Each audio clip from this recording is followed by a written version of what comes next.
여러분 안녕하십니까, 반장입니다.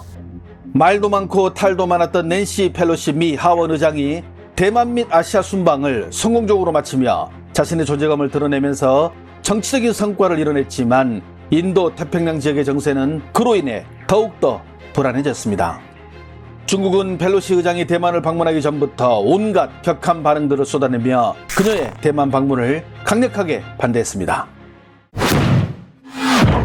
1991년 4년차 하원 의원이던 펠로시 의원은 베이징을 방문했을 당시 천안문 광장에서 중국 민주화운동 희생자 추모 현수막을 들고 성명을 낭독한 것을 시작으로 1997년 장점인 주석이 워싱턴을 방문했을 때는 그에게 폭군이라 부르며 항의 시위를, 2008년에는 인권 문제를 이유로 북경올림픽 유치 반대 목소리를 내는 등 시쳇말로 중국이 싫어하는 모든 행동은 거의 다 했다고 볼 수 있기에 중국 입장에서 펠로시 의장은 눈의 가시가 아닐 수 없습니다.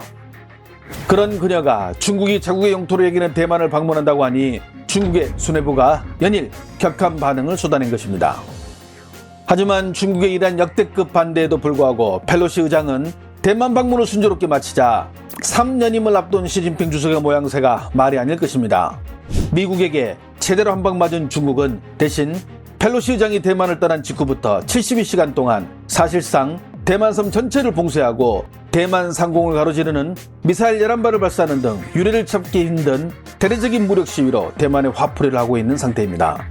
그런데 그래도 화가 덜 풀리는지 중국은 이번에는 서해 남부와 보하이만까지 훈련의 범위를 넓히는 사실상의 침공 예행 연습을 단행하겠다고 밝혔습니다. 하지만 중국이 이렇게 압도적인 군사력을 가지고 있지만 대만을 점령하기란 그리 쉽지만은 않습니다. 대만의 방공망은 상당한 수준이며 최근에는 미국의 최신 무기로 완전 무장한 상태이기도 합니다.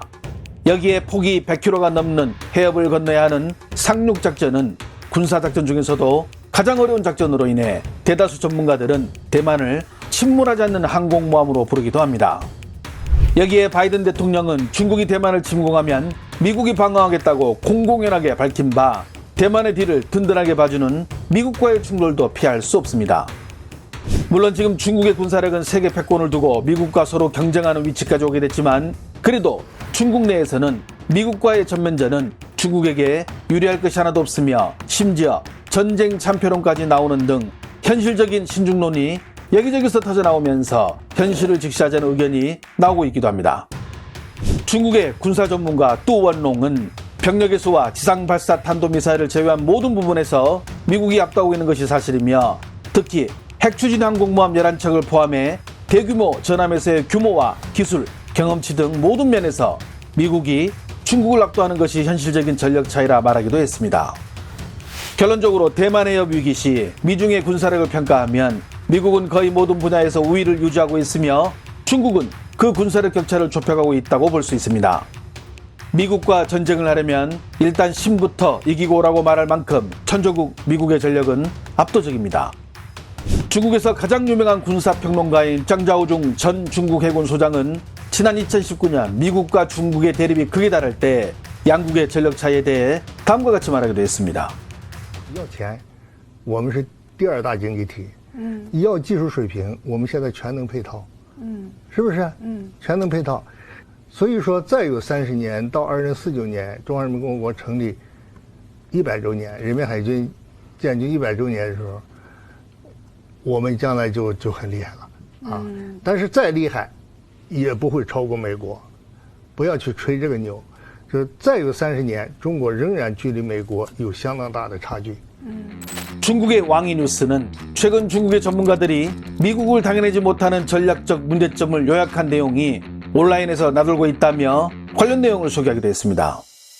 왕이는 먼저 미중이 전면전으로 치달을 경우 중국은 미국의 동맹들과도 싸워야 한다는 치명적인 약점을 갖고 있다고 전했습니다.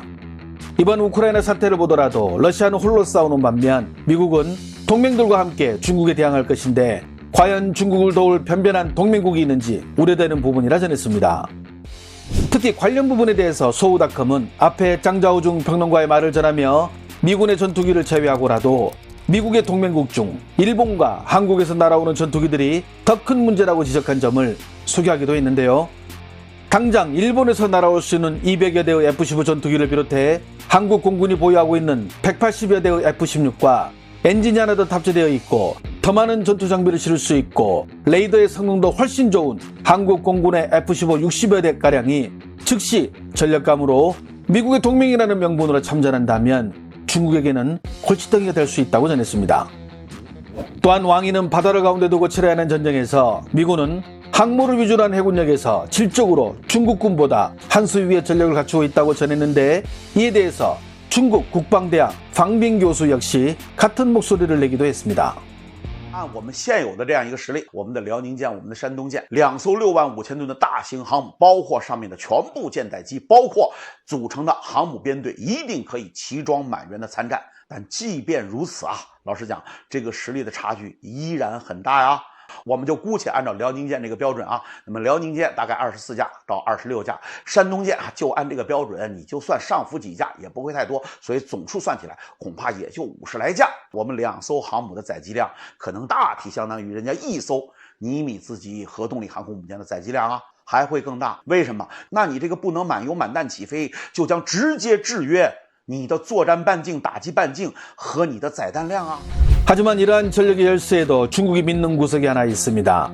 왕위는 미사일 부분에서는 자국의 우세를 예상했는데 특히 뚱펑 21D와 뚱펑 26 등 미 항모를 겨눌 수 있는 항모 킬러 미사일들이 중부 내륙 쪽에 배치돼 생존성과 타격력이 보장되며 이런 미사일들은 중국의 반접근 지역 거부 전략의 핵심 수단으로 해당 미사일을 통해서 미 항모의 접근을 막고 일본과 한국에 있는 미군 기지에 위협을 줄 수 있다고 판단했습니다.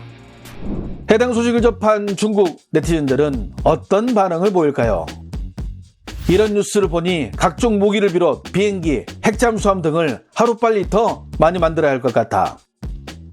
중국은 스텔스기인 홍20을 이미 운용 중인데 한국 공군 절반이 대만으로 움직인들 무슨 무서울 게 있겠어? 한국, 일본 모두 F-35를 갖고 있는데 단기간에 위에서 말한 규모가 출동한다면 문제가 간단치만 않을 것 같아. 저기에 일본과 한국에 있는 항모를 타격하는 함재기 수량은 포함도 안 되어 있어. 관건은 그걸 날카롭게 예측하는 수단이 필요하다는 것이야. 대만은 예로부터 중국 고유의 영토입니다. 평화 통일이 가장 좋지만 결국은 무력 통일이 최후의 선택이 되겠죠. 중국도 참 위치가 별로지. 위로는 러시아, 아래로는 인도, 동쪽은 한국과 일본, 서쪽은 EU.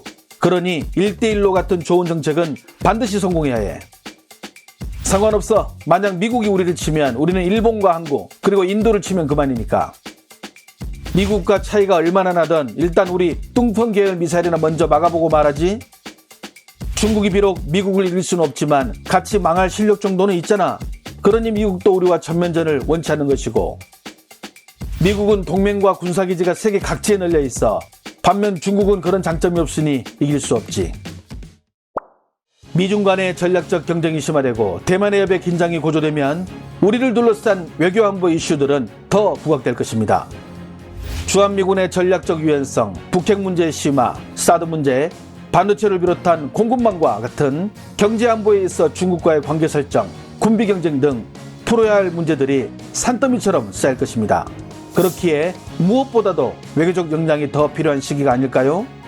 시청해 주셔서 감사합니다. 행복한 하루 보내시길 바랍니다.